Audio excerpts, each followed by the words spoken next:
Boa noite, sejam muito bem-vindos para a nossa programação e podemos juntos hoje estudarmos o capítulo 3 do tema O Mistério da Profecia.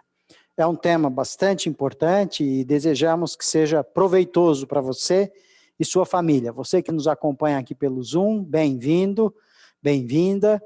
Você também que está conosco aqui pelo Facebook. Então nós temos o Khalid, temos também o irmão Barbosa, a irmã Miriam, a irmã Hilda, várias pessoas já se manifestaram aqui. Uma boa tarde, uma boa noite para todos vocês. Os que estão conosco também pelo YouTube, a Janete, a Irina, um abraço, uma boa semana para vocês, que todos tenham o cuidado e a proteção de Deus nesta noite. Para o estudo desta noite, nós vamos iniciar pedindo a bênção de Deus, a proteção dele, através de uma oração. E temos alguns pedidos especiais. O Júlio, esposo da Mônica, está em Kinshasa, no Congo, já há vários meses, não conseguiu ainda voltar para o Brasil, e esta semana foi internado com uma pneumonia grave e também com malária. Então, vamos estar orando por ele, também pela família da irmã Edinalva, que está lá na Bahia, que passaram por um problema bem grande este último dia.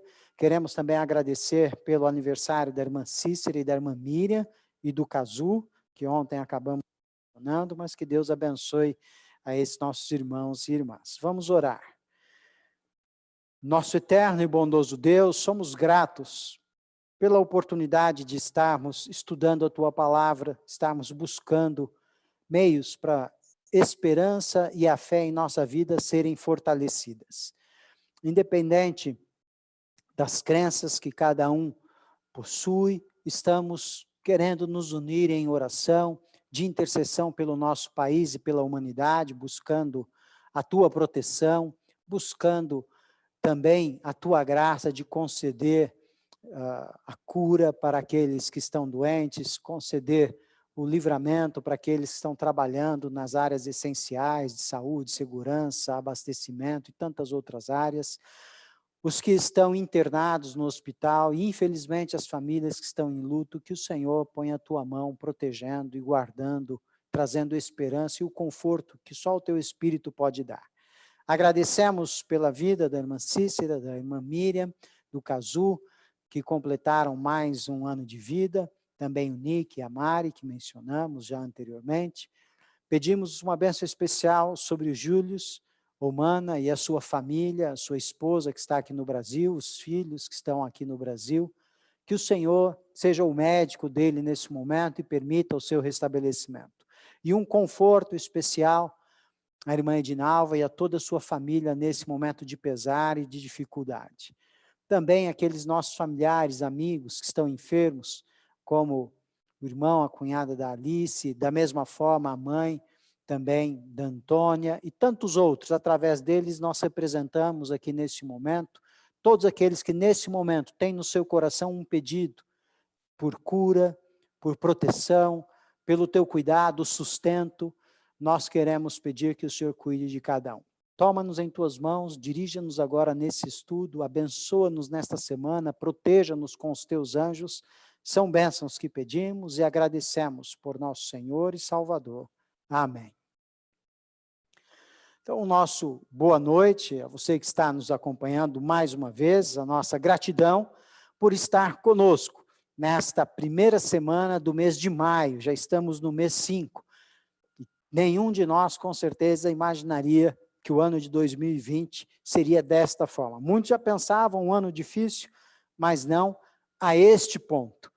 Mas isto está diretamente relacionado ao tema que estamos estudando. Lembrando, estamos estudando o mistério da profecia. Aqui nós temos 20 capítulos baseados na Bíblia, e nós estamos seguindo os temas deste livro, nesse estudo da profecia. E esse é o capítulo 13, é a terceira semana que nós estamos estudando os temas da profecia, e estamos percebendo que esses temas proféticos estão diretamente relacionados ao nosso dia a dia. Não são temas que estão distantes da nossa realidade, pelo contrário, são temas que estão totalmente relacionados às nossas necessidades. E nós queremos convidar você, a cada domingo, a continuar estudando conosco estes temas. Hoje, a guerra nos bastidores da história. E esse tema nós vamos aqui compartilhar, então, mais uma vez, né, a tela com vocês, para que possamos seguir aqui o nosso estudo. Então, nós queremos dar aí o nosso muito obrigado a cada um de vocês que estão nos acompanhando nesta noite, e queremos agora, então, compartilhar o tema através aqui da tela, e você acompanha aqui, então, a mensagem conforme ela é apresentada. Só vamos ver se ela abre aqui para mim o modo apresentação, muito bem. Então, o mistério da profecia, o tema de hoje, a guerra nos bastidores da história. Então, nós falamos sobre um conflito, realmente uma luta que acontece e que muitas vezes a maior parte dela nós não vemos, nós não assistimos, nós não percebemos que está acontecendo. E esse tema está diretamente relacionado a estas questões. São questões que todos nós já fizemos ou vamos fazer. Se não o fizemos abertamente, pelo menos em nossa mente, nosso coração, muitas vezes nós já nos fizemos este questionamento. Se Deus é tão bom, por que o mundo é tão mau? Por que existe tanta crueldade, injustiça, tanta aflição e decepção na vida? Onde está Deus quando criancinhas sofrem, quando coisas ruins acontecem com pessoas boas? Nós não somos os únicos a fazer estas perguntas, nem os primeiros. No Salmo, capítulo 22, o verso 1, Salmo 22, o verso 1, esse salmo, que entendemos ter sido escrito por Davi, que Jesus, inclusive, orou este salmo no momento de maior agonia que ele passou aqui na terra, nós lemos o seguinte: Deus meu, por que me desamparaste? Por que se acham longe da minha salvação as palavras de meu bramido? Então nós temos aqui já o salmista, 1000 anos antes de Cristo. Então há quase 3000 anos atrás, esta pergunta já era levantada. E se nós formos mais longe ainda, em torno de 1500 anos antes, 1400 anos antes de Cristo, nós temos um livro inteiro chamado Livro de Jó, levantando estas mesmas perguntas. Só para dar um exemplo dos dias atuais, numa rápida olhada ali na pequena biblioteca que eu tenho, eu trouxe alguns títulos para vocês perceberem. Esse importante escritor, Christopher Wright, um especialista em Antigo Testamento, irlandês, e um ótimo escritor sobre o Antigo Testamento, ele tem esse título curioso do seu livro falando sobre o Antigo Testamento. O Deus que eu não entendo. E ali ele cita vários problemas relacionados ao relato bíblico no que se refere ao sofrimento, guerras e tantos outros problemas. Um autor bem mais conhecido, não é? Então, Søren Kierkegaard, olha o título do livro, O Desespero Humano, né? E ele trata da questão do desespero. Um outro autor, agora um especialista em Novo Testamento, Wright, veja que eles têm o mesmo sobrenome, né, mas o nome aqui é diferente. O mal e a justiça de Deus, mundo injusto e Deus justo. Um outro autor muito conhecido, um dos principais autores cristãos do século XX, C.S. Lewis, aqui um título em francês, né? Deus no banco dos réus, ou Deus sendo acusado, e ele então trata sobre esta questão. Nós temos aqui um autor brasileiro, também especialista em Antigo Testamento, um hebraísta, né, professor e pastor Luiz Saião, O Problema do Mal no Antigo Testamento, e ele tem como estudo de caso o livro de Abacuque, e a imagem aqui, desde o início, olha, Caim, quando matou o seu irmão Abel. Do mesmo autor, C.S. Lewis, agora em português, nós temos A Anatomia de uma Dor, é um livro extraordinário, que ele fala sobre o momento que ele perdeu a sua esposa, que foi vencida por... Um outro autor também conhecido, um jornalista, trata muito desse assunto, Philip Yancey, olha o nome do livro, Decepcionado com Deus, e 3 perguntas que ninguém ousa fazer. Deus é injusto? Deus está escondido? Por que Deus está calado? Um outro título, Deus sabe que sofremos. Um outro título, mesmo autor, pergunta que não quer calar. E aí a figura de um quadro de Jó. Ainda de Philip Yancey, quando a vida nos machuca. Um outro de Kierkegaard, temor e tremor, também falando sobre as angústias e os problemas da vida. E um outro autor, aqui, outro jornalista brasileiro, Gilberto de Menstein, é um livro dos mais antigos deles, não o mais antigo, Cidadão de Papel. Ele não trata filosoficamente do problema do sofrimento, mas como jornalista ele apresenta inúmeros casos de problemas, os mais absurdos, e isso já se vão aí bons anos de quando ele escreveu, mais relatos chocantes do Brasil todo, do sofrimento de crianças, maus tratos, violência doméstica e assim por diante. Vamos aqui colocar, né, inúmeros livros que tem já na capa e no título essa mesma questão que tantas vezes nós nos levantamos, como muitos agora estão se fazendo exatamente neste momento. Num momento de pandemia como este, aonde está Deus? Por que Deus permite isso? Por que Deus não intervém? Por que Deus não proíbe que essas coisas ainda aconteçam nos dias que nós vivemos? Então, que nos leva esse questionamento ao estudo de hoje. Nós não temos todas as respostas.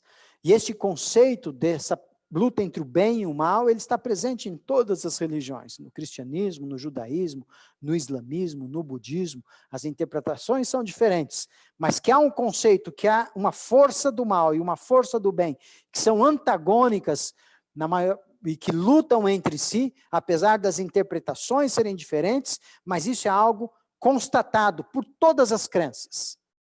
A maneira de tentar solucionar ou interpretar a vida a partir desse conflito difere, mas que há uma certeza, uma convicção, mesmo entre aqueles que professam não ter nenhuma crença, é que existe uma luta, e essa luta ocorre no âmbito universal e ocorre no coração de cada pessoa. Há um conflito constante. O professor Leandro Carnal, num dos cafés filosóficos, ele apresenta, por exemplo, uma palestra muito interessante sobre a inveja. Nós já mencionamos aqui também. Mas ali é mais de uma hora descrevendo como a inveja funciona, e nós vemos essa luta em nosso próprio coração muitas vezes, no meio da nossa própria família, no nosso dia a dia, isso está assim, sendo apresentado, e nós olhamos dessa forma esta questão. Então, nós somos convidados, através da profecia, a fazer uma viagem para a ilha de Patmos. Ali nós temos um homem idoso, na casa dos seus 90 anos, um bom homem. Durante pelo menos 60 anos da sua vida, João, chamado o apóstolo amado, viveu fazendo o bem. Se tem alguém nos escritos antigos, e especialmente no Novo Testamento, quando digo escritos antigos, na literatura antiga, aí, com seus 2000 anos de história, pelo menos, se tem alguém que soube escrever sobre o amor, esse alguém foi João, o apóstolo. As suas cartas, o seu evangelho, são repletos da mensagem de amor, de bondade, do amor ao próximo, do amor a Deus. Como eu disse, pelo menos por 60 anos, ele andou de um lado para o outro, entre ali o que hoje é a Turquia e o que é o Oriente Médio, com uma única mensagem: o amor e a graça de Deus. E aos 90 anos, quando você pensa que poderá se aposentar, quando você pensa que poderá descansar, ele foi levado para uma ilha, mas não uma ilha paradisíaca para o descanso, para passar ali uma temporada de aposentadoria, não. Uma ilha que era uma colônia penal. Por volta do ano 97 da nossa era, o imperador Domiciano, um tremendo inimigo da religião cristã, que desejava ser adorado ele próprio como um deus, levou João à prisão. E ao levar ali, nós podemos ver aqui onde se encontra a ilha de Patmos. Aqui nós temos a Grécia. Não sei se vocês conseguem aí enxergar. O mouse aqui. Vamos ver. Então, aqui nós temos a Grécia, e aqui nós temos, nesse ponto vermelho, a ilha de Patmos. Então, no Mar Egeu, na região meridional do Mar Egeu, você tem ali pertinho da Turquia, umas 4 horas de barco da Turquia até a ilha de Patmos, hoje um ponto turístico, é verdade. Mas, nos dias de João, como eu disse, uma colônia penal. E ali ele foi levado para esta ilha. Como eu disse, já com avançada idade. Agora imagina, João, ele viveu junto com Jesus e ouviu Jesus falar: eu vou, mas eu volto logo, eu vou preparar lugar e eu virei para buscar vocês. E ele anunciou isso. Como Pedro, como Paulo e tantos outros apóstolos, o apóstolo São João, o apóstolo do amor, anunciou isso com toda a convicção. E os anos foram se passando, seus amigos, seu irmão foi o primeiro a ser martirizado em Jerusalém. Após a ressurreição de Jesus, Tiago, o irmão de João, foi decapitado, foi preso juntamente com Pedro, Pedro foi liberto e Tiago foi decapitado. Mas um a um dos seus amigos, irmãos, dos apóstolos, foram morrendo. 60 anos depois, nenhum mais estava vivo, a não ser João, daqueles que acompanharam Jesus lado a lado. Ele poderia estar desanimado, diz, mas que demora essa? A promessa é que ele viria logo, por que ainda não veio? Nós temos aqui um problema de um outro tema, que nós não vamos estudar hoje, mas que é importante na compreensão da perspectiva que a palavra de Deus nos traz, que é a questão do tempo, a visão do tempo. E 60 anos depois, João mantinha a mesma convicção. E qual o prêmio que ele recebe naquele momento? Que parece ser um prêmio. Ele é preso e levado para essa ilha. Esta é uma foto moderna, não é? Mas a ilha de Patmos. Mas lá na ilha de Patmos, aconteceu um encontro que ele não esperava, de uma maneira que ele não imaginava. O discípulo amado não foi esquecido naquela ilha. Assim como nós hoje também não estamos esquecidos no meio dessa pandemia. Ali na ilha de Patmos, primeiro Deus enviou um anjo do céu. Assim como ele nos envia anjos cada dia para estarem ao nosso lado. Como o Salmo 37 nos diz, como o Salmo 91, verso 11, que é conhecido pela grande maioria, que o anjo do Senhor, né, está ao nosso redor. Ele se acampa ao nosso redor e nos livra do mal, para que nenhum mal nos aconteça. Mas não apenas um anjo foi enviado, o próprio Jesus visitou João na ilha de Patmos. Ele teve uma linda visão de Jesus com a veste sacerdotal. E ali, João foi tendo relembrada a mensagem de Cristo da salvação, o sacrifício de Cristo como cordeiro que foi morto, mas agora ressurreto. João viu ali na ilha de Patmos, e ele foi vendo todas as cenas da história da humanidade, até o seu momento principal de um novo céu e uma nova terra. E no meio dessa revelação, ele recebeu algo importante. É como se uma cortina que estava fechada, agora se abrisse diante dos olhos de João e se abre também diante dos nossos olhos, para nos revelar o que acontece por trás dos bastidores que muitas vezes nós não percebemos. Claro, a maneira como apresentamos aqui esta revelação da luta entre o bem e o mal é a revelação bíblica, é a maneira como a Bíblia nos apresenta. E lá no meio do livro, numa seção fundamental, chave do livro do Apocalipse, que é um livro de revelação, é um livro de esperança, não é um livro de catástrofes. Claro que fala sobre algumas catástrofes, porque no nosso mundo, onde existe o mal, o sofrimento, nós convivemos com elas, mas é a revelação de Jesus. E ali então, Apocalipse 12, o verso 7 diz: então houve uma guerra no céu, estourou uma guerra no céu. Que lugar estranho para ter uma guerra. Sempre que imaginamos o céu, pensamos um lugar de paz, um lugar tranquilo, um lugar onde não há conflitos, onde não há brigas, onde não há injustiças. Mas aqui nós começamos a enxergar, a ver que a nossa perspectiva ela é muito limitada.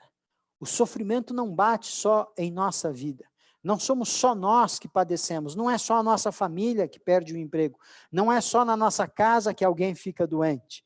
Não é só na nossa cidade, só no nosso país, só no nosso continente. O universo todo está envolvido nesse conflito, e essa é uma perspectiva muito importante que nós precisamos ter quando tratamos de temas importantes relacionados à vida e à morte. O universo, a vida, tudo não gira apenas em torno de nós mesmos, e essa é uma perspectiva importante, ter uma visão mais ampla, e João foi convidado a olhar além. E ali em Apocalipse capítulo 12, você pode abrir a sua Bíblia nesse momento se você desejar, ou pode ler esse capítulo depois. A linguagem do Apocalipse é uma linguagem metafórica, ela é cheia de metáforas, mas essas metáforas encontram o seu significado dentro da própria Escritura. Não são ideias que podem ser colocadas dentro do livro. A Bíblia como um todo traz o significado de cada um dos símbolos que são ali apresentados. E começa o verso 7 com essa afirmação extraordinária. Houve uma guerra no céu, estourou uma guerra no céu. Como isso é possível? E nós temos então esse lugar extraordinário, a presença de alguém chamado dragão, que no próprio texto, nos versos seguintes, já nos é definido, para que não haja dúvida. Esse dragão é também a antiga serpente, ele é chamado Diabo e Satanás, o enganador e o acusador do mundo todo. Então o próprio Apocalipse nos fala, quem é este que lutou no céu? E depois apresenta Miguel, que em alguns textos da Bíblia ele aparece, como no livro de Daniel, algumas vezes, no livro de Judas e no livro do Apocalipse. E ele então nos é apresentado como aquele que é o chefe do exército celestial, e nós entendemos ser o próprio Senhor Jesus. O nome dele significa isso. Quem é semelhante a Deus? E eles então lutaram. E essa batalha foi terrível, porque era um ambiente de paz, que não havia confusão. A luta entre o bem e o mal é hoje percebida por todos.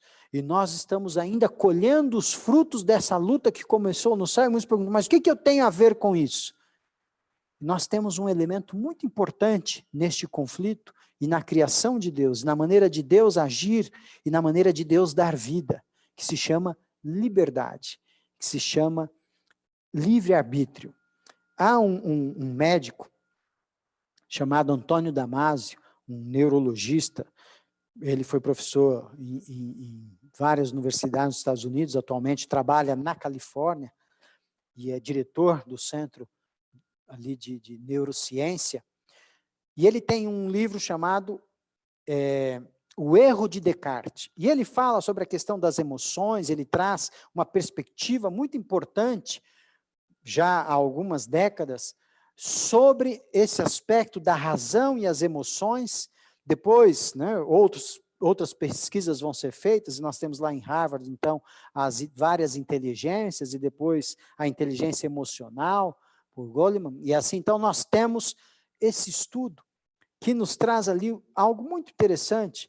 Estou mencionando isso porque ele apresenta, não é, o estudo de caso do século XIX, e depois traz estudos agora modernos, mas a partir desse modelo de um senhor que trabalhava na linha de trem, Nicholas Gage, e num acidente, uma barra de ferro de mais de 1 metro de comprimento, num acidente, atravessou, né, o rosto dele, de baixo para cima, e saiu por cima, e atravessou a cabeça. Um acidente gravíssimo.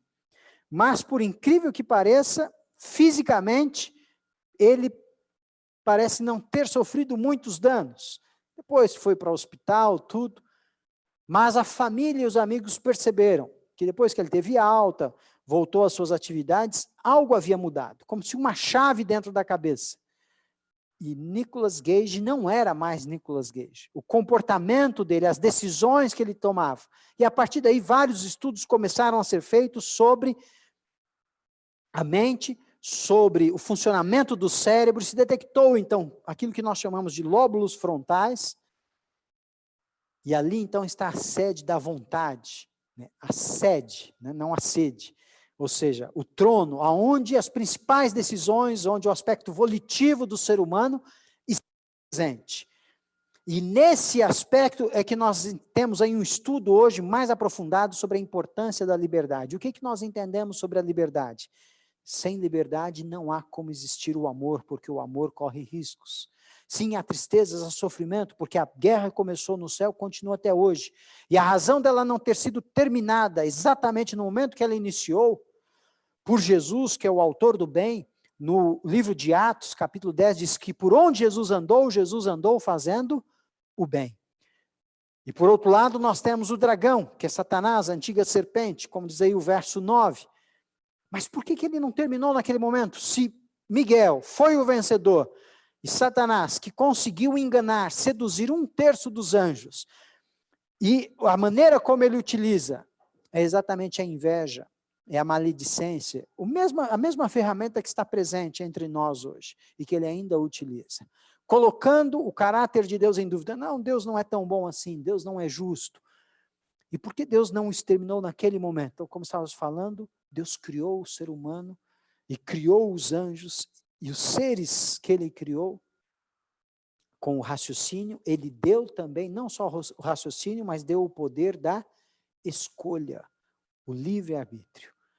Se ele agisse naquele momento, nós teríamos exatamente a confirmação de que o ataque de Satanás, que é o acusador, como verdadeiro, porque todos se sujeitariam a Deus movidos pelo medo. Agiriam apenas pelo medo.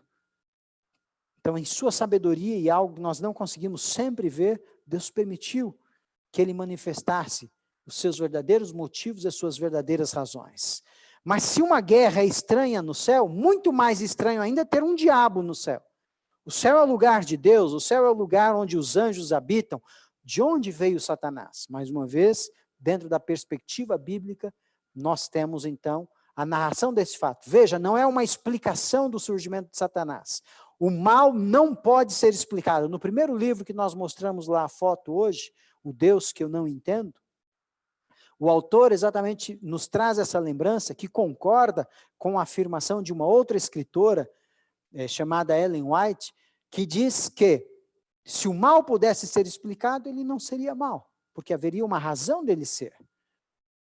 Exatamente, ele é mal porque ele não tem uma justificativa, ele não pode ser explicado. Mas o que aconteceu? Nós temos uma descrição do que aconteceu. A criação de um anjo perfeito, isso está no livro de Ezequiel, capítulo 28, é quem escreve com mais detalhes esse fato. Ezequiel, um profeta importante, contemporâneo do profeta Daniel, que sabe o que é sofrimento.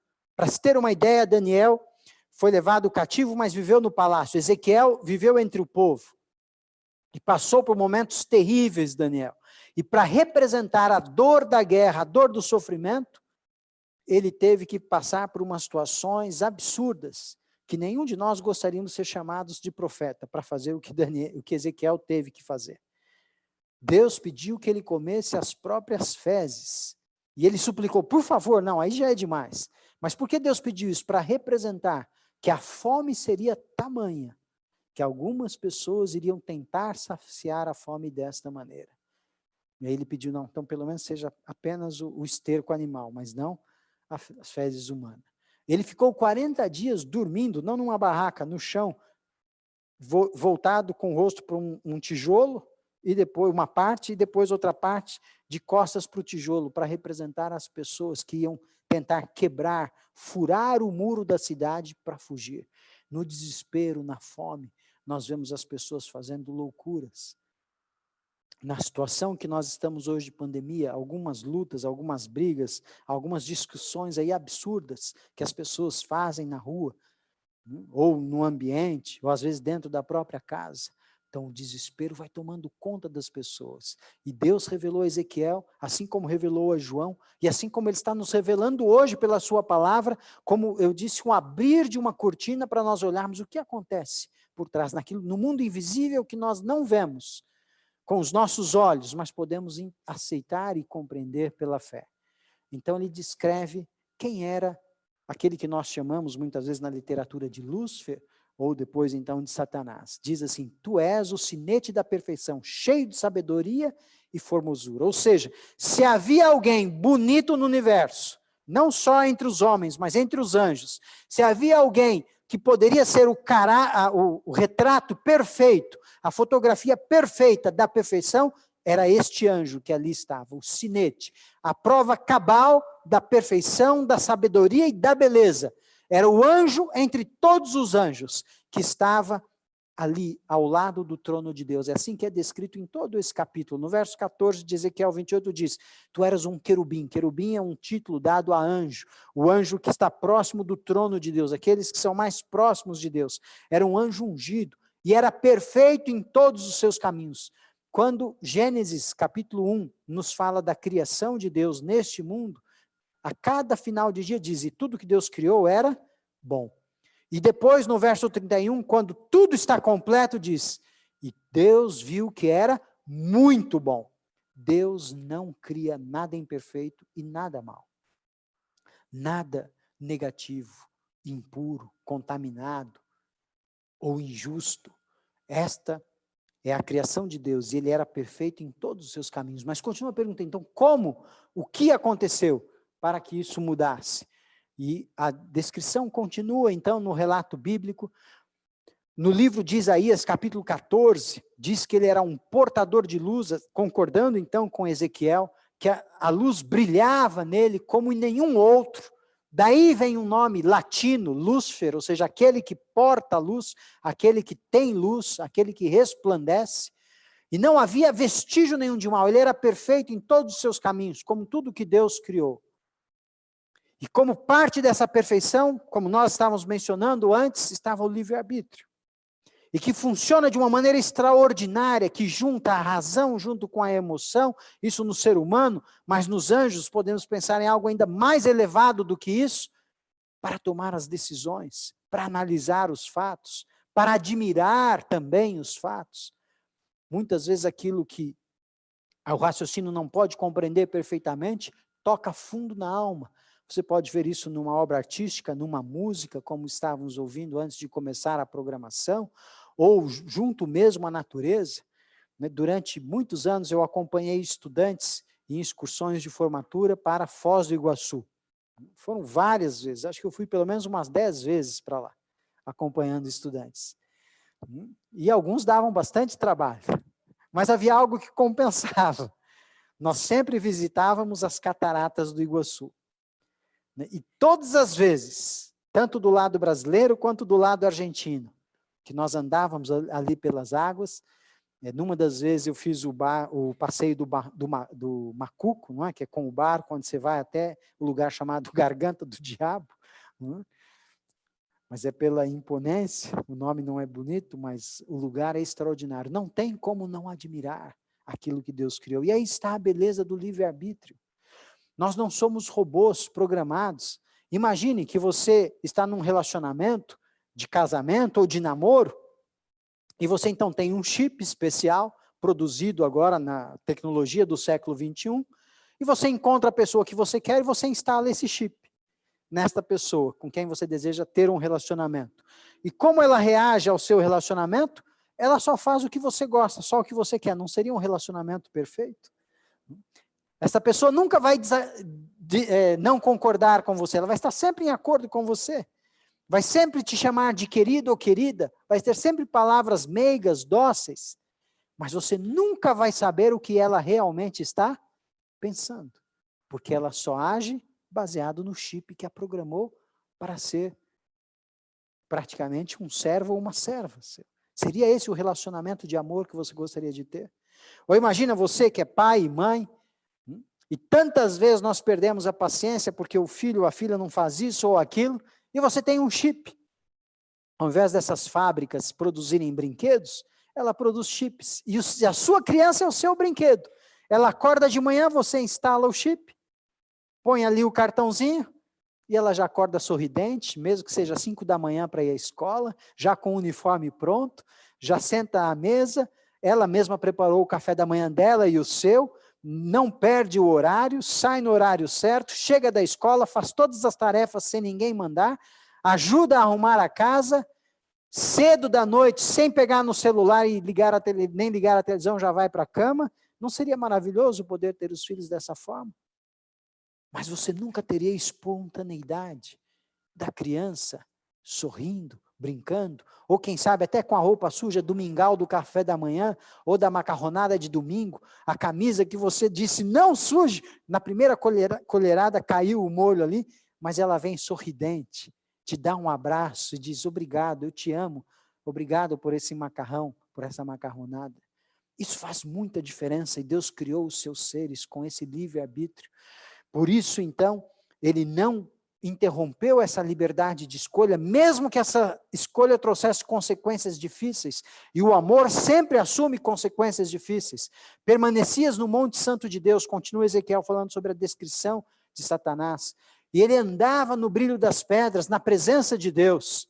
Ele era ungido, perfeito, transmitia a luz, vivia no centro da glória de Deus, resplandecia essa presença de Deus, era perfeito em todos os seus caminhos, mas um dia, diz o verso 15 de Ezequiel 28, achou iniquidade no seu coração. A palavra iniquidade é uma palavra interessante nas Escrituras.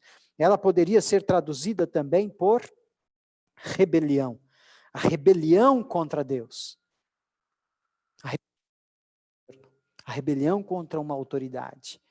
Não só a desobediência, não só um ato errado, mas rebelar-se, um golpe de Estado, você tomar essa decisão, arregimentar mais pessoas. Imagine, os filhos estão ali, os pais estão ali, os avós estão ali, e quem sabe o avô, proprietário aí de várias casas ou apartamentos, terras, sabe que ele está já idoso e quem sabe não pensa em muitos anos à frente, e ele decide então fazer ali uma partilha com todos os seus descendentes, mas um dos descendentes, um dos netos, um dos filhos não gosta.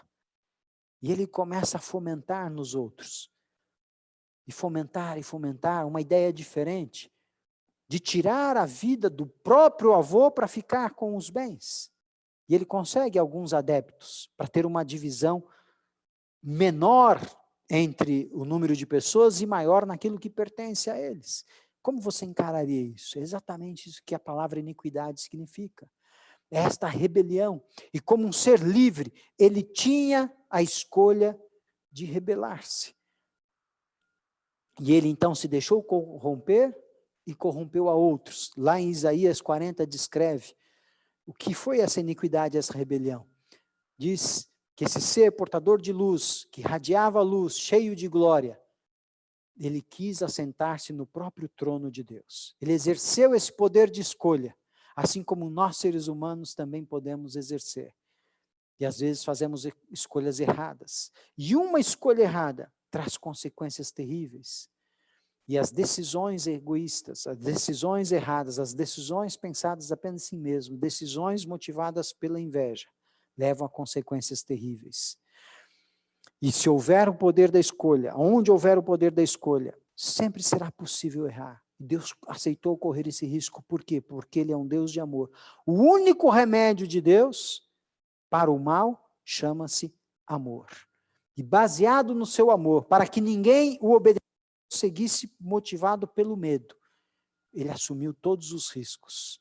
O amor não pode ser programado, o amor não pode ser forçado, como mencionamos há pouco num chip. O amor precisa de liberdade para existir. Por isso que Satanás não foi destruído desde o início. Deus tinha o poder de acabar, como Ele tem o poder de acabar com o mal imediatamente. Mas sempre ficaria a dúvida se Satanás não estava certo. Será que as pessoas não serviriam a Deus motivados pelo medo? Imagina, o primeiro erro que um dos seus filhos comete, você o expulsa de casa. Você não é mais meu filho. Como os outros filhos vão ficar?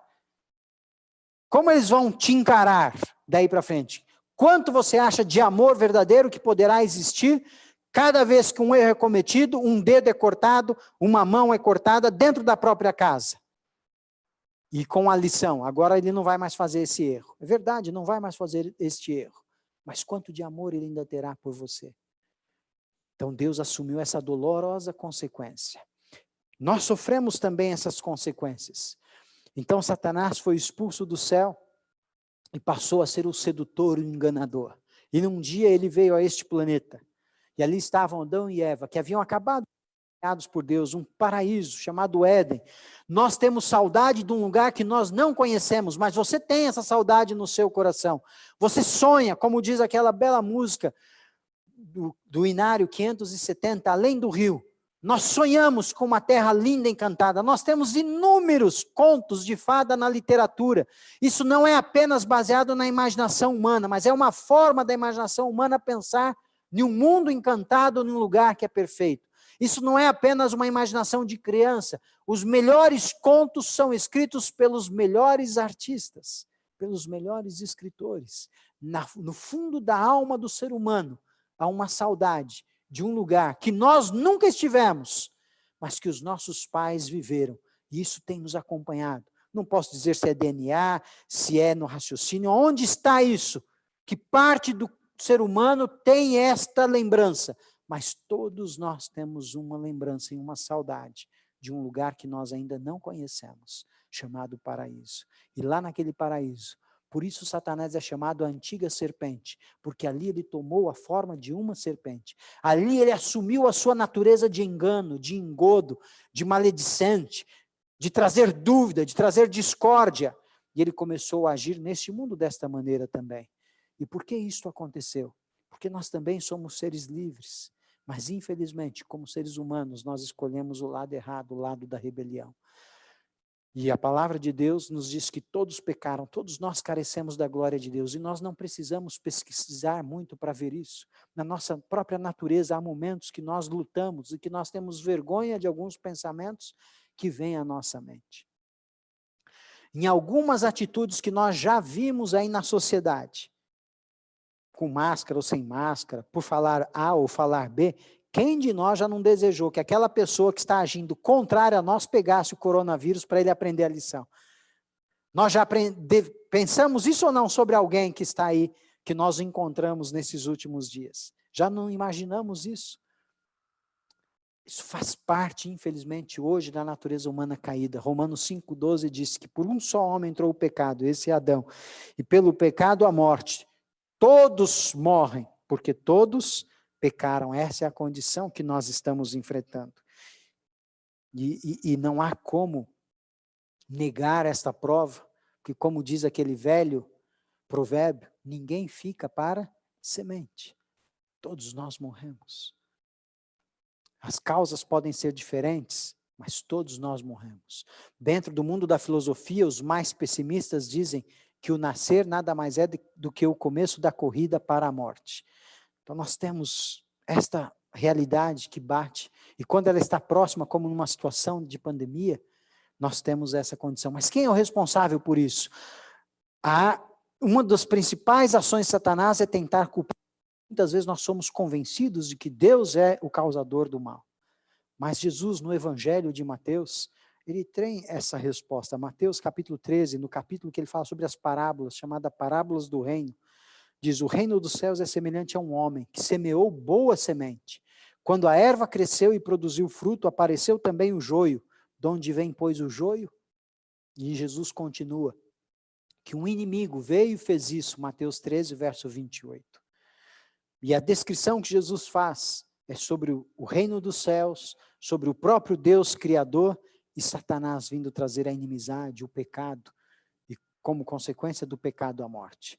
Nós não podemos hoje, em apenas uma hora, nós mostramos vários livros, mencionamos alguns autores da Bíblia, poderíamos mencionar também da filosofia grega, que discutem esse tema do sofrimento e do mal há séculos, há milênios. Em uma hora nós não podemos tratar totalmente desse tema, mas estamos dando uma perspectiva bíblica do que ela nos traz. Que no meio deste mal, que Satanás é o causador, Deus produz o bem, mas o inimigo traz o mal das mais diferentes formas, das mais diferentes maneiras. E essa semente foi plantada também em nosso coração. Por isso, muitas vezes, do nada, nós temos sentimentos ruins em relação a outras pessoas que muitas vezes nem fizeram nada contra nós. Por isso, às vezes, crianças ainda pequenas que não foram orientadas são capazes de tomar atitudes hostis contra seus próprios irmãos e pares e crianças que às vezes elas nem conhecem. Por isso, uma criança pequena, com seus 2 anos de idade ou até menos, ela é capaz de olhar para a mãe ou para o pai depois de dizer firmemente que ela não deve se aproximar do fogão, porque ali é quente, tem fogo e ela vai se machucar, e a criança tem a capacidade de chegar bem pertinho, esticar um pouquinho a mão, olhar para trás e olhar para você e dizer assim: eu vou pôr a mão, e aí, o que vai acontecer comigo? Ninguém ensinou isso para ela, é a natureza humana que foi manchada pelo pecado, trazido pelo nosso inimigo Satanás. Mas o que Deus faz diante disso?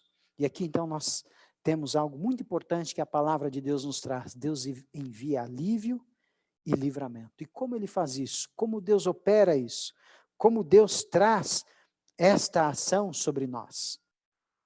Eu queria só fazer uma observação, talvez no Face se trocar, não sei, o slide colocar maior, porque para ler é um pouco difícil, não é? Então você que é pecador, eu que sou pecador, nós somos contaminados pelo joio que Satanás trouxe. Mas a história do Evangelho nos diz que nós não ficamos sozinhos. Jesus veio a este mundo e pagou o resgate por nós. Jesus nos comprou de volta. Quando nós olhamos para a cruz, quando nós lembramos da história do Cordeiro, já ali no Éden, quando foi feita a primeira vestimenta para Adão e Eva, com a morte de um cordeiro. Já quando Abel, que foi condenado pelo seu irmão, apresentou a primeira oferta como um cordeiro. Quando Abraão foi pedido, como uma prova de fé, de entregar o seu filho sobre um altar de sacrifício, e no último momento, Deus o impediu de fazê-lo, e mostrou que estava ali um cordeiro preso nos arbustos, então nós temos aí neste cordeiro, nessa história que é repetida inúmeras vezes, que é recontada e contada para nós, através da literatura bíblica e através das literaturas de sabedoria de vários povos em vários lugares. Sempre há, em algum lugar do mundo, pelo menos um presságio, uma alusão a essa história de resgate. E ao olhar para a consumação desse resgate na cruz, nós vemos o amor de Deus. Porque Deus se fez homem e habitou entre nós. Quando olhamos para a cruz, nós não teremos dúvida de quanto somos amados. É como aquela vovó que hoje não pode estar com o seu netinho. Ela não pode abraçá-lo, ela não pode dar-lhe o presente, não pode preparar os doces, biscoitos ou a comida que ele gosta ou que ela gosta. E o que então a família faz? Pega então um celular e fala para o netinho, manda uma mensagem para a vovó. E às vezes a quilômetros e quilômetros de distância, quando a avó vê aquela mensagem, ela nem sabe apertar direito os botões. Mas ela consegue de alguma maneira, magicamente, aparecer o rostinho do seu neto, da sua neta. E as lágrimas começam a rolar juntamente com um sorriso. E naquela imagem, naquela foto, com poucas palavras, às vezes meia dúzia de palavras, dependendo da idade do neto, as palavras nem são pronunciadas corretamente. Mas no coração da avó tem uma certeza. Ela não tem dúvida alguma. O meu neto, a minha neta, me ama. Eu estou sozinha, estou isolada. Eles não podem me visitar, mas eu não fui esquecida. É este olhar, quando nós olhamos para a cruz vazia, quando nós lembramos a história do Evangelho e pensamos o que Jesus viveu e passou neste mundo, carregando as nossas dores, as nossas enfermidades. Ainda que hoje estejamos isolados pelo pecado que nos separou de Deus, ainda que vivamos num mundo de maldade, de injustiça, de pandemia, mas se nós tivermos em nossa memória a fotografia, a imagem do Jesus que deu a vida por nós, nenhum mal, nenhuma injustiça, nenhum sofrimento tirará do nosso coração a certeza que há um Deus no céu que nos ama e em breve virá nos buscar. Nós precisamos ter a imagem correta diante dos nossos olhos. Nós precisamos ter em nosso coração a mensagem que confirma isso não é ilusão. Isso você vive isso na experiência do dia a dia. São inúmeros os relatos das mais diferentes histórias das pessoas que nos relataram e que você também tem na sua própria vida. Foi no momento mais difícil, foi no momento que eu pensei que estava sozinho, que ali se mostrou o meu verdadeiro amigo, o meu verdadeiro irmão, a minha verdadeira irmã. Ali eu sei quem realmente me ama. E é nesse momento de prova, nesse momento de angústia, que o ser humano foi colocado em consequência da ação de Satanás, que Jesus veio para nos tirar do poço. Há um lindo texto do livro Desejado de Todas as Nações que diz: Cristo foi tratado como nós merecíamos para que pudéssemos receber o tratamento que ele tinha o direito como filho de Deus. Ele foi condenado pelos nossos pecados, nos quais não tinha participação, para que nós fôssemos justificados pela sua justiça, na qual nós não tínhamos direito ou parte. E pelas suas pisaduras nós somos sarados. Esta é a mensagem do Evangelho. Cristo Jesus tomou o nosso lugar, mas ele não só morreu há 2000 anos atrás, ele ressuscitou e hoje ele está à direita de Deus. Hoje ele nos visita pela ação do seu Santo Espírito, que fala a nossa consciência, que nos fala através de um amigo, de um telefonema no momento mais inesperado, mas o momento que nós mais precisávamos, através da oração de alguém. Mas Jesus está intercedendo por nós. E por causa de Jesus, aquele que veio para destruir, para desfazer as obras de Satanás, a maldição do pecado foi revertida. E o mal já não é mais aquele que nos prende, não é mais o senhor do nosso cativeiro. Nós fomos libertos desse mal. E a oferta de Cristo é vida eterna. Jesus vai muito além da cruz. Jesus hoje está à direita de Deus. E nós podemos nos aproximar dele, porque ele é o sumo sacerdote que pode se compadecer das nossas fraquezas. E no momento de dor, de angústia, não há coisa melhor do que estar junto, ou ter junto a nós alguém que sabe pelo que nós estamos passando. E não tem uma das coisas mais desagradáveis é no momento de dor, de prova, você ter ao seu lado alguém que não entende nada do que você está passando. E essa pessoa começa a falar, e fala, e dá exemplos, e dá sermão, e fala uma enciclopédia de coisas. E no final você pensa, era melhor eu ter ficado sozinho, do que estar aqui com esta pessoa. Não, aquele que está conosco é alguém que está ao nosso lado, é alguém que sabe o que nós passamos. Nós temos um sumo sacerdote que pode se compadecer das nossas fraquezas, que sabe a dor pela qual nós estamos passando. Ele sabe a dor do luto. Diante da sepultura de Lázaro, ele também chorou, porque ali estava um amigo seu. E diante da morte dele próprio, ele pediu 3 vezes a Deus o Pai, por favor, passa de mim esse cálice. Aqueles que estão agora passando pelo luto, porque perderam nesta semana o ente querido, Jesus sabe a dor que passa no seu coração. Aqueles que estão desempregados, que estão com medo porque o dinheiro do aluguel não entrou, porque a sua despensa está ficando vazia e falta só ali, quem sabe, um pouquinho de alimento, não sabe o que será na semana que vem. Jesus, ele não tinha onde reclinar a sua cabeça, ele diz, eu não tenho onde reclinar a minha cabeça, se você quiser vir após mim. Passou 40 dias sem comer e sem beber. Os muçulmanos estão agora no período do jejum. O nosso Assalamu Alaikum, os nossos irmãos, amigos muçulmanos que estão nos assistindo também, nos acompanhando. É difícil o jejum, Jesus passou 40 dias, não como o jejum muçulmano, que é de dia não come e à noite pode comer. 40 dias ininterruptos, sem comer nada, como Moisés o fez e como Elias também o fez, como grandes profetas fizeram. Ele sabe o que é passar fome, ele sabe o que é passar sede, ele sabe o que é passar necessidade. Ele sabe o que é olhar para o amanhã e ver apenas uma nuvem escura, como ali na cruz, quando ele ora, Deus meu, por que me desamparastes? É esse Senhor que sabe as nossas dores, que está ao seu lado. Ele sabe o que é ter asfixia e não conseguir respirar. Ali no Getsemane, a asfixia estava dominando Jesus no sofrimento dos pecados que estavam sobre ele. E sobre a cruz ele morreu asfixiado, sem ar, de um coração partido pela posição que ele estava e pelo mal que o pecado traz sobre ele. Jesus entende você e ele me entende também. Nós vamos ver agora uma pequenina história, muito bonitinha, mas muito importante no ensino que ela traz. Nós vamos pôr aí um vídeo para você ver. É uma história conhecida, mas Jesus entende você. Ele me entende. Nós não estamos sozinhos. Quem está ao nosso lado é alguém que nos entende. Eu vou sair dessa tela aqui um pouquinho e eu vou compartilhar com vocês um vídeo. Só voltar lá primeiro.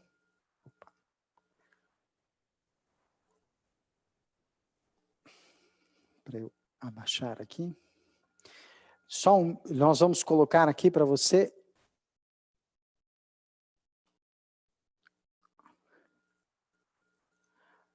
um vídeo para você acompanhar.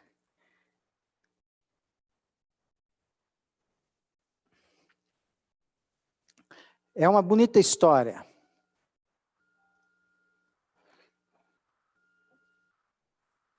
Quero que você acompanhe neste momento. Eu vou compartilhar aqui com você.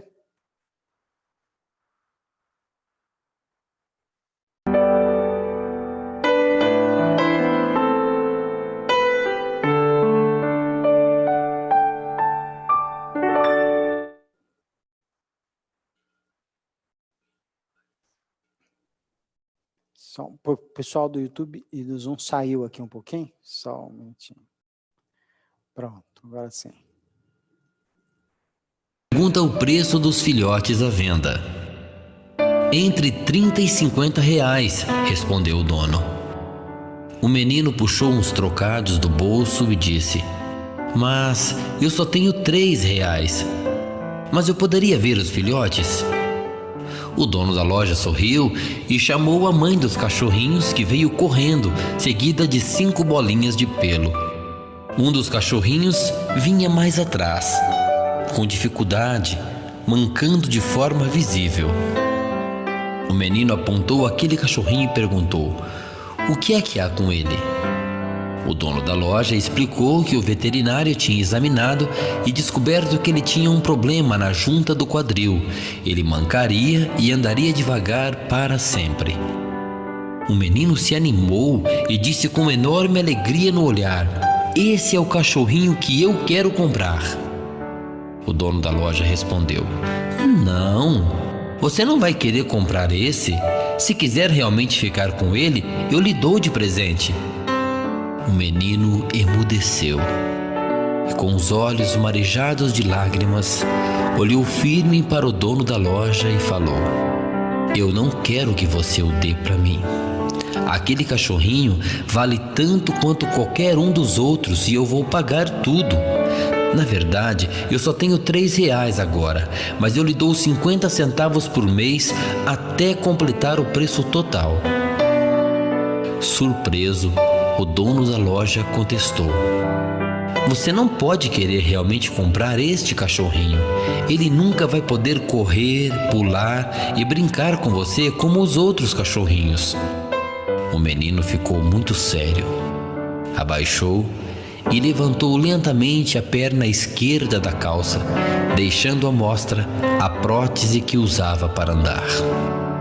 Olhou bem para o dono da loja e respondeu: veja, senhor, eu não tenho uma perna. Eu não corro muito bem e o cachorrinho vai precisar de alguém que entenda isso.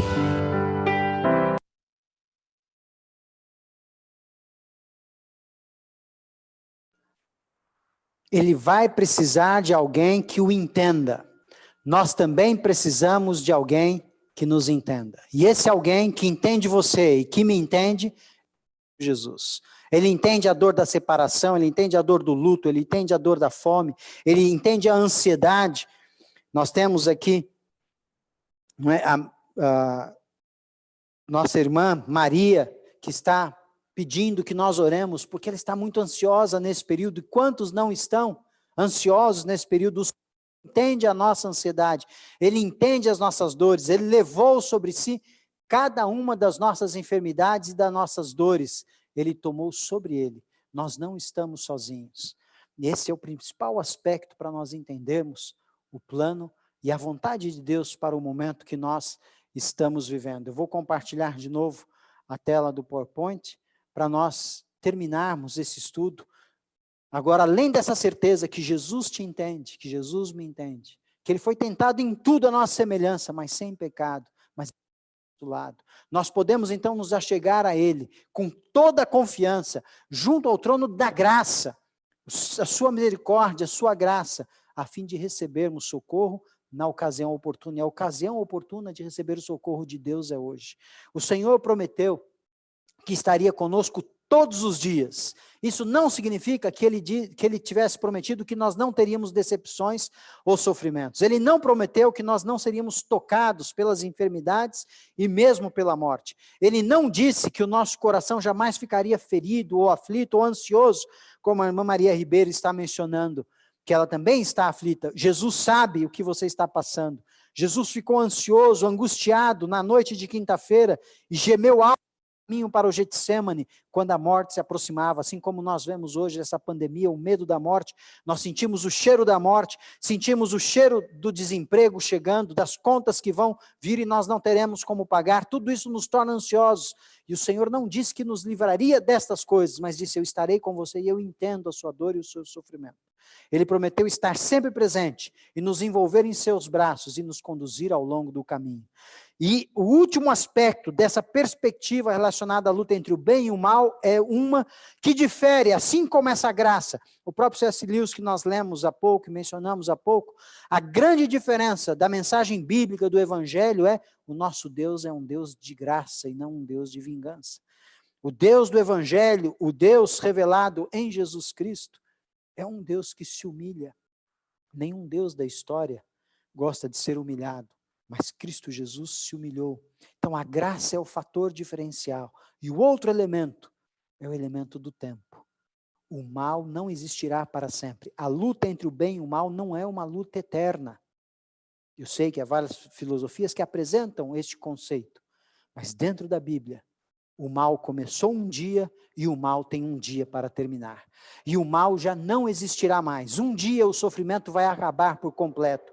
Um dia as dores nas costas daquele que sofre de uma doença terá o fim. Um dia as dores nas pernas, nas costas, na cabeça daquele que sofreu um acidente de carro, de moto, terão um fim. Um dia, o cemitério que hoje é visitado lá no Amazonas, em Manaus, à noite estão fazendo o sepultamento devido ao volume do número de mortos de cada dia, em consequência da pandemia. Um dia não haverá mais morte, nem sepultamento, nem dor. Hoje as famílias estão separadas. Temos a irmã Nicássia, que está aqui no Brasil, e a filha está lá em Macau, depois da China. Nesse momento de pandemia, parece que a distância fica ainda maior, mas um dia, todas as distâncias serão encurtadas e nós estaremos lado a lado dos nossos queridos e do nosso Salvador. Um dia, o mal terá um fim, e esse dia se aproxima rapidamente. Esta é a mensagem de esperança. E o que a esperança faz? E nós queremos que você e eu, que todos nós tenhamos esperança.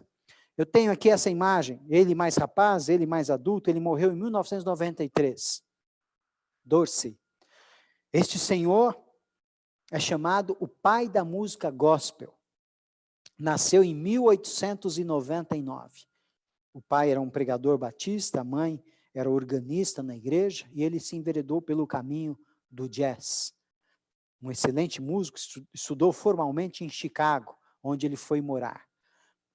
Teve algumas crises de saúde, por um período ele ficou impossibilitado de tocar qualquer instrumento, mas a vida dele era a música.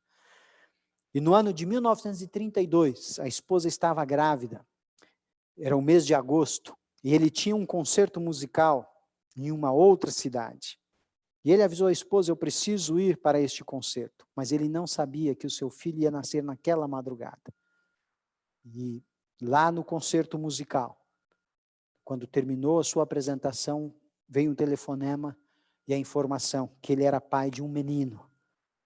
Mas a ligação não terminou por aí. A sua esposa não aguentou o parto e faleceu durante o parto. Ele imediatamente voltou para Chicago. Chegou no dia seguinte e, para sua tristeza, o filhinho havia morrido no dia seguinte. E ele foi tomado pela tristeza, pela dor, o coração rasgado do luto, perdeu a esposa e perdeu o filho no período de um dia. Aquele que era para ser um dos dias inesquecíveis, um dos dias mais espetaculares da sua vida no sentido positivo, se tornou um dia espetacular no pior dos sentidos. A perda da esposa e a perda do filho. Em busca de conforto, ele sentou-se ao piano e começou a tocar. E compôs a música chamada Segure Minha Mão, Precioso Senhor. Como disse, ele é o pai da música gospel, onde ele juntou a letra do Evangelho com o blues e o jazz. No início foi muito criticado, mas hoje não tem uma música do século 20 e 21 que não tenha influência dele sobre a sua composição. E parte da letra está aí na tela que você pode ler comigo. Naquela noite, naqueles dias de escuridão, o que ele disse? Quando o coração estava rasgado, quando a dor, a injustiça, a falta de entendimento, por que essa dor se abateu sobre a minha casa? Ele diz: precioso Senhor, pegue a minha mão.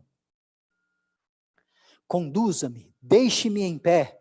Eu estou cansado, fraco, estou sem vigor, estou caindo, mas me mantenha em pé. Estou passando pela tempestade, pela noite, por favor, conduza-me até a luz. Senhor, pegue a minha mão. Precioso Senhor, leve-me para casa. Quando o meu caminho se torna sombrio, ó precioso Senhor, permaneça comigo. Quando a minha vida estiver quase acabando, Senhor, ouça o meu clamor, ouça o meu chamado. Segure a minha mão para que eu não caia. Pegue a minha mão preciosa. E a última estrofe que eu não coloquei aqui, ele diz: eu ouvi falar de um lugar maravilhoso. Eu ouvi falar de um lugar onde nós reencontraremos os nossos entes queridos. Eu ouvi falar de um lugar onde a morte não existirá mais. Senhor, me segure. Segure em minhas mãos e me leve até este lar. Me leve para casa. A grande mensagem da profecia para você e para mim é que nesse momento de crise, é que na história humana, que é uma história de crise ela inteira, como nós vimos na semana passada dos inúmeros sinais e acontecimentos, a grande mensagem profética é: Deus não está lá distante, mesmo que ele esteja nesse autor que nós mencionamos, C.S. Lewis. Eu trouxe aqui vários outros livros, não há tempo para mostrar para vocês, mas falando do sofrimento humano. Nós temos aqui um livro, por exemplo, de Castro Alves, que fala sobre os escravos, e há alguns poemas aqui que mexem com a alma, quando ele descreve numa senzala a família, a criança com febre, o homem com as costas todas, com as costas esfoladas, machucadas, o famoso poema do navio negreiro, das mortes no oceano, nos barcos, das famílias separadas. Todos nós passamos por um oceano e já tivemos as nossas perdas. Todos nós estamos num barco onde muitas vezes parece que a onda vai engolir. A onda do desespero, da ansiedade, a onda do medo, a onda às vezes da infelicidade, do desemprego, da tragédia. Não importa qual seja a onda que muitas vezes está querendo nos engolir. Mas a certeza que nós temos hoje, são duas na verdade, duas certezas. Uma, o Senhor está segurando a nossa mão. Nós não estamos sozinhos. O Senhor está conosco, está olhando para você nos seus olhos e no fundo da sua alma, no seu coração. E mesmo que nós não vejamos, o Senhor está ao nosso lado. O Senhor nos entende. E a segunda grande certeza é: o mal não vai durar para sempre. A escuridão vai chegar a um fim. E o bem reinará para sempre. E nós somos convidados a fazer parte deste reino. Talvez o momento que você esteja enfrentando agora seja um momento difícil. Talvez alguns tão difícil quanto o desse compositor americano, o pai da música gospel. Mas no momento de maior dor, ele mais precisava da mão de Deus. Ele diz: eu fui arrebatado naquele momento por uma certeza de que Deus tinha uma mensagem para mim. E eu quero que você também tenha essa certeza nesta noite. Deus também tem uma mensagem para você. Segundo o profeta, é uma mensagem de paz. Profeta Jeremias, capítulo 29, no momento de pandemia, no momento de fome, no momento de guerra, onde a cidade foi queimada, onde as mulheres foram violentadas, onde crianças foram mortas, onde os pais foram levados como prisioneiros, como escravos, o profeta transmitindo a palavra de Deus: eu que sei o que tenho pensado sobre vós, sobre vocês, e o que eu tenho para vocês é um plano de paz e prosperidade. Não duvidemos desta certeza. Deus tem uma mensagem de paz e de prosperidade para você também. E muito em breve você verá esse plano se concretizar. Muito em breve você verá esse plano se tornar a realidade. Muito em breve, como mencionamos há pouco, um dia toda dor terá o fim. Um dia, todo mal chegará ao seu final. E nós viveremos para sempre. Como isso é possível? No próximo domingo nós vamos estudar qual o remédio que o próprio Deus tomou na pessoa de Cristo Jesus para curar todas as enfermidades. Você é o nosso convidado para estar conosco. Muito obrigado por ter estado hoje conosco. Eu vou convidar você a fechar os seus olhos. Quem puder ficar em pé, quem desejar se ajoelhar, pode fazê-lo nesse momento, para que nós possamos orar. Vamos orar. Santo e eterno Deus, louvamos o Senhor pela vida, pela proteção deste momento. E nesta mensagem tão importante, ela não nos explica todas as questões, todas as perguntas que temos. Perguntas que filósofos, teólogos, sociólogos, pessoas simples têm se levantado no longo da história da humanidade. Desde os tempos mais remotos até o presente, as mesmas perguntas se levantam. Por quê? Por que eu? Por que isso veio acontecer agora comigo? Onde está o Senhor? Ó Pai, ainda que os olhos não consigam ver, ainda que o corpo não consiga sentir, ajuda-nos para que pela fé vejamos e percebamos que o Senhor não apenas está conosco, mas o Senhor nos entende. O Senhor também teve os pés empoeirados, as mãos rasgadas, o coração partido na aflição da história do pecado deste mundo, para que hoje nós possamos ter a esperança de que muito em breve estaremos no novo céu e numa nova terra restaurados. Que esta esperança nos motive os pensamentos, as ações e as palavras e nos ajudem a tomar as melhores decisões para esta semana que iniciamos hoje. É o que pedimos pela graça do Verbo de Deus, nosso Senhor e Salvador, o Cristo. Amém. Muito obrigado pela sua presença conosco, uma ótima noite, uma boa semana, que Deus te proteja, te guarde, e que o Espírito de Deus, o Consolador, traga conforto e esperança para você e sua família. Agradecemos a todos vocês que estiveram conosco aqui pelo Facebook, né, o Moisés, a Rogéria, o Elvis está aqui conosco hoje, o Cláudio, e tantos outros que estiveram com a irmã Miriam, a irmã Zélia, a Vilma, também a Janete, e o pessoal que esteve conosco no YouTube, a irmã Maria Helena, e todos aqueles que estiveram nos acompanhando durante esta noite, o Sidney, também a Ioko, a Clédima, e também quem esteve aqui conosco com o Zoom, nosso muito obrigado, uma ótima semana, que a graça de Deus e a proteção dos seus anjos estejam com você e com a sua família. Deus abençoe e até o próximo domingo, se Deus quiser. Muito obrigado.